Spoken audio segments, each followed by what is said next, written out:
faut accepter, faire son deuil du relatif. Plein de choses ne vont pas et tout le monde a des problèmes. Et souvent, on les cache, justement.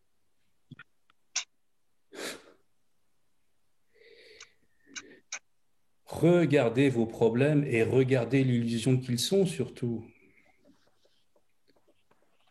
Parce que peut-être il y a moyen de rebondir sur autre chose.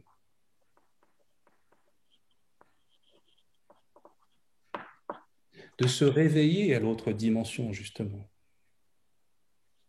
Nous voulons quoi? On veut être heureux, non?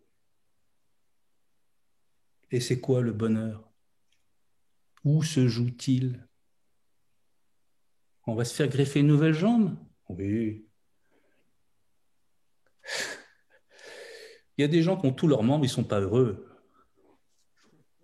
Il y en a qui ont tout, vraiment tout, et ils ne sont toujours pas heureux. Eh ouais. Alors, vous voyez, on se plaint du relatif, mais c'est pas dans le relatif qu'on va trouver la réponse. Ben oui, on sait. Moi, je suis pour qu'on ait une belle vie, une bonne vie, bien sûr. Mais d'un autre côté, on ne choisit pas.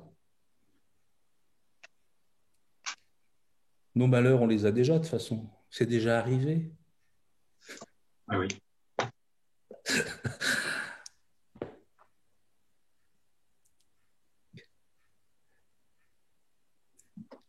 Toute cette vie va s'arrêter bientôt, je vous rassure. Ce jour va mourir. Cette heure est déjà morte. Qu'est-ce qui reste? Commencez à voir ce qui reste et ce qui ne meurt pas. En fait, c'est ça l'invitation. Le bonheur est de goûter l'éternité, bien sûr.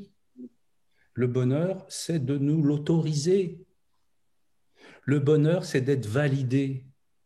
Pourquoi on est heureux dans les événements relatifs? Parce qu'on est validé quelque part. Ah, on a gagné là, on a reçu ça, là, là. Ah, ça nous fait de la joie. Ah, enfin notre culpabilité s'en va. Et on est là. On peut être à 100%. Mais on était déjà à 100%. Sauf que on se gâchait cette vision par notre jugement, par tout un tas de choses. Voilà. Nous sommes, c'est la source. Et le bonheur, c'est de voir la source, bien sûr. Et il y a encore peut-être plus de bonheur de la voir au travers de tous nos malheurs. Je ne dis pas qu'il faut en créer. À nouveau, tous ces malheurs, ils arrivent tout seuls.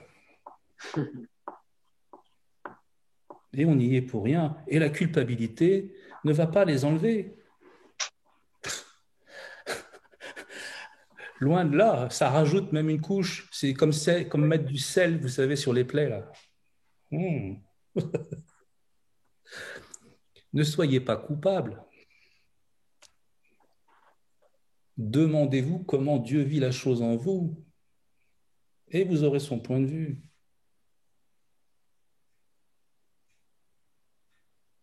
Et vous ne mourrez pas avec le relatif. Vous ne le deviendrez pas.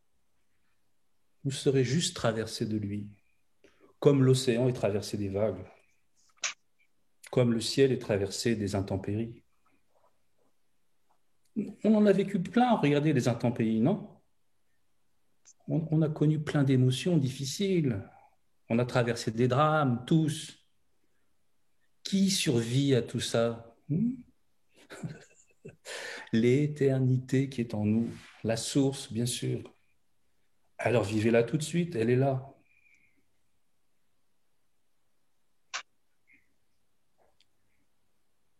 C'est ce qu'offre la contemplation. Rien de moins. Un changement de regard.